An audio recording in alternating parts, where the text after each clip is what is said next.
Well, I've been making all kinds of improvements to my Argo's electrical system, and including this double battery power switch, running a spare battery. The cable's all the way to the back.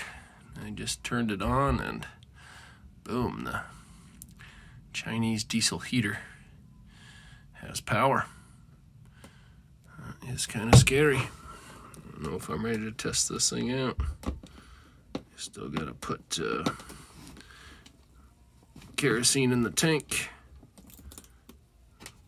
Probably ought to pull it outside or run some of my exhaust.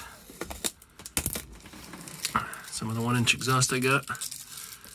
Run it outside, but hopefully soon I'll be able to show you